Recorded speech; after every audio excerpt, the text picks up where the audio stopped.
Saya suka minum kopi, memang itu merupakan minuman saya pada pagi hari pada sarapan. Sebab biasa saya selalu siapkan kopi bersama dengan ada minyak kelapa sikit, baik itu kesihatan, lancaran darah dan sebagainya. Dan memang memberikan kata orang tu mengejutkan dan menghidupkan kita pada pagi hari. Oh, saya seorang yang tak boleh kalau sehari tak minum kopi. So, saya akan make sure hari-hari saya bangun pagi. The first thing yang saya akan buat adalah bancuh kopi saya dulu. Sebab kalau saya tak minum kopi, saya rasa saya akan sangat letih, mengantuk dan lesu. Sebenarnya Fatin tak suka sangat kopi sebab rasa dia kuat and then dia boleh efek caffeine kan, efek kepada waktu tidur Fatin, which is kalau minum Fatin susah nak tidur, sakit kepala. Dia adalah peminat tekar kofi sendirilah. Dan kenapa saya suka adalah disebabkan rasa keunikan kofi itu sendiri yang berbeza dengan air-air yang lain. Cara saya minum kopi, first sekali saya akan hidu dulu kopi tu. Bau kopi tu, saya sangat suka bau kopi. Saya rasa bau tu awakening, dia fresh, dia menyebabkan minda saya macam bangun. Saya paling unik cara saya pengambilan kopi. Pertama sekali isteri saya sediakan, isteri saya siapkan, saya minum je. Itu dia, ada macam-macam jenis cara orang minum kopi. Ada juga yang gemarkan bau kopi tu, tergantung kepada anda sendiri. Okeylah Ainul, nak tanya juga kepada Ainul. Kalau tadi dari awal kita dah kongsikan, mungkin ramai dalam kalangan kita ni yang minum kopi begitu sahaja, ditambahkan dengan susu, dan ada juga yang menjadikan roti ini gabungan makanannya selain daripada ubi kayu tadi tu, makan pula dengan kek dan sebagainya. Tapi apa yang mencetuskan idea dan juga inspirasi untuk Ainul sendiri memodernkan kopi ini ke dalam bahan-bahan dessert Ainul sendiri? Bagi saya, bila saya dah inovasikan macam ni, saya nak beri peluang pada sesiapa saja mencuba dessert yang ada kopi. Kadang-kadang kita takut kan nak ambil kopi. Okey. Tapi sebenarnya kopi ni selain daripada boleh dijadikan minuman dan juga makanan, ada juga yang mengatakan bahawa biji kopi yang dihancurkan sesuai untuk dijadikan skrab badan apabila dicampur dengan gula yang dijadikan sebagai ejen pelekat untuk menghapuskan daki-daki yang ada di tangan dan juga di badan. Malahan ada juga yang mengatakan bahawa serbuk kopi itu juga mampu untuk menghasilkan kolagen di kulit. Sejauh mana kebenarannya itu saya tak pasti, tapi mungkin Hawa dan Sharon juga ada sesuatu yang nak dikongsikan lebih banyak lagi tentang pengambilan kopi ni. Silakan. Ya Fiza, sedapnya roti kopi tu, tak sabar nak rasa. Tinggal sikit ya. Okey. Baik, kalau kita lihat kopi ini memang ada macam-macam jenis, dan bercakap mengenai nutrisi, pastinya ramai nak tahu tentang kandungan kalorinya. Boleh Sharon kongsikan apa beza kandungan kalori dalam setiap kopi?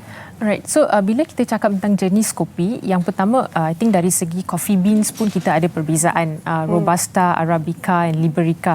Tapi kalau kita lihat dari segi kalori, black coffee memang kalori dia kosong. Dia tak ada sebarang kalori, black coffee. Kalau tak diletakkan gula lah. Ya. Tapi jika kita minum, ada tambah gula, ada tambah sirap, ada yang ada krim dekat atas, memang yang itu kopi jenis tu kalori dia memang tinggi. Bagaimana pula dengan mereka kalau minum kopi hitam, black coffee, tetapi sekurang-kurangnya 2 sudu teh gula, berapa kandungan kalorinya agak-agak? Biasanya satu sudu teh gula mengandungi lebih kurang 20 kalori. Jadi 2 sudu teh gula mengandungi lebih kurang 40 kalori. Tapi jika ditambah dengan susu, disarankan untuk menggunakan susu rendah lemak ataupun susu skim berbanding dengan susu pekat manis, kerana kandungan gula dan juga lemak yang tinggi. Untuk gantikan susu pekat manis. Dan tadi Cik Sharon pun ada sebutkan kalau minum kafein, denyutan jantung akan menjadi lebih tinggi. Bagaimana dengan mereka yang mengidap darah tinggi? Bagaimana pula dengan mereka yang mengidap diabetes?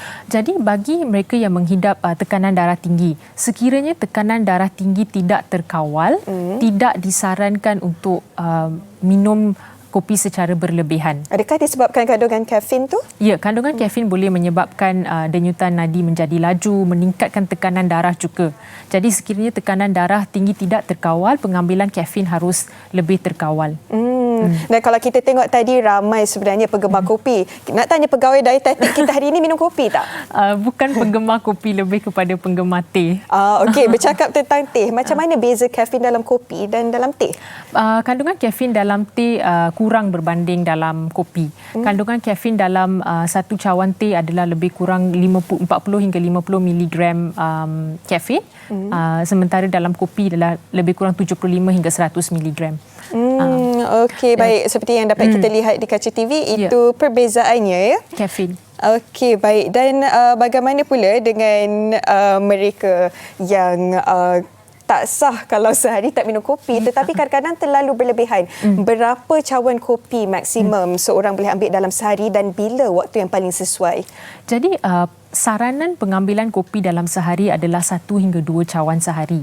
Tetapi kita ada juga kajian yang menunjukkan pengambilan sehingga 6 cawan kopi juga tidak memberi tindak balas negatif. Tapi kalau kita lihat dari segi amalan gaya hidup sihat, pengambilan kopi sehingga 6 cawan boleh menyebabkan secara tidak langsung seseorang itu mengurangkan pengambilan air putih kerana terlalu kerap minum kopi. Dan kita tahu juga kopi ada diuretic effect, iaitu dia boleh menyebabkan loss of water daripada badan, right? So boleh mengganggu keseimbangan air dalam badan. Oleh itu saranannya adalah 1 hingga 2 cawan untuk tidak mengganggu hydration status dalam badan. Okey, tidak salah untuk minum kopi, yang penting pengambilan air pun perlu juga. Okey, dapat kita lihat sekarang pencuci mulut kita dah pun siap. Ya, saya nak ucapkan terima kasihlah kepada penerbit saya sebab letak saya kat sini. Pandai dia. Okey, sebenarnya saya dah rasa jenis-jenis pencuci mulut yang disediakan oleh Ainul tadi. Saya dah rasa cookies ni sebenarnya walaupun diletakkan serbuk kopi tetapi rasanya sangat minima. Sebenarnya tak rasa pun sangat kopi. Saya rasa mungkin bagi penggemar-penggemar kopi akan merasakan kurang rasa kopinya. Dan bagi saya yang kurang gemar kopi, saya rasa orang putih kata just nice. Sedang elok. Okey, saya nak cuba rasa burnt cheesecake kopi pula. Dan kalau cakap tentang kek ni, saya sangat cerewet juga sebab saya hanya makan kek coklat. Tapi jadi saya cuba makan kek kopi. Bismillahirrahmanirrahim.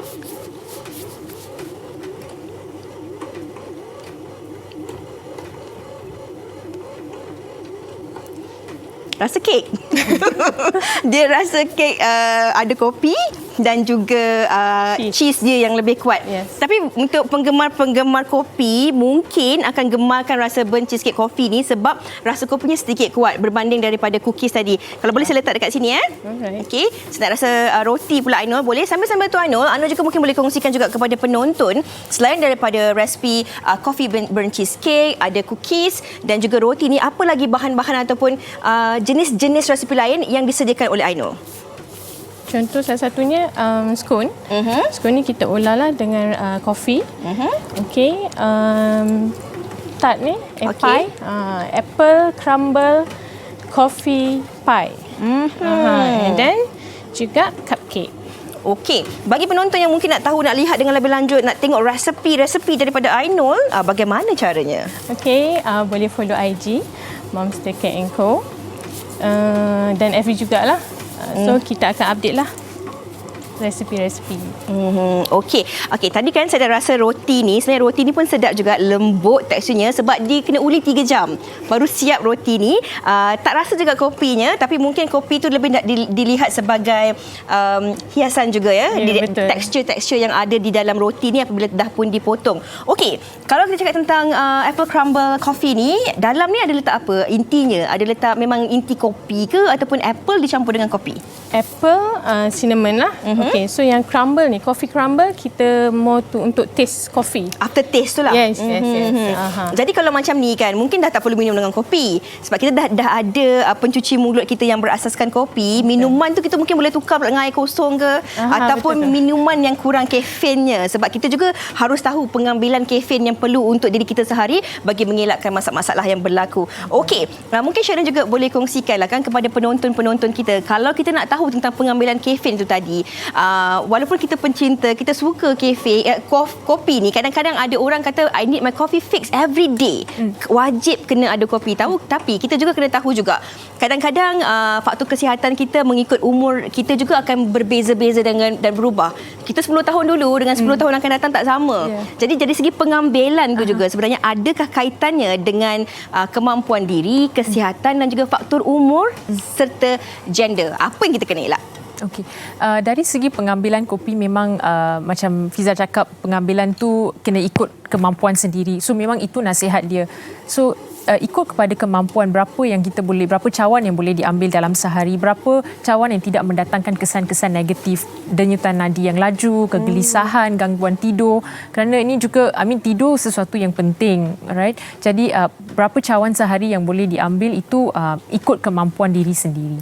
Itu mereka yang boleh minum kopi dan menggemarkan sangat kopi seperti saya lah. Tetapi sesetengah orang kadang-kadang dia tak boleh minum kopi ataupun apa-apa minuman yang mengandungi kafein. Sebab bila minum je tak boleh tidur, rasa loya, rasa pening. Kenapa itu Cik Sharon?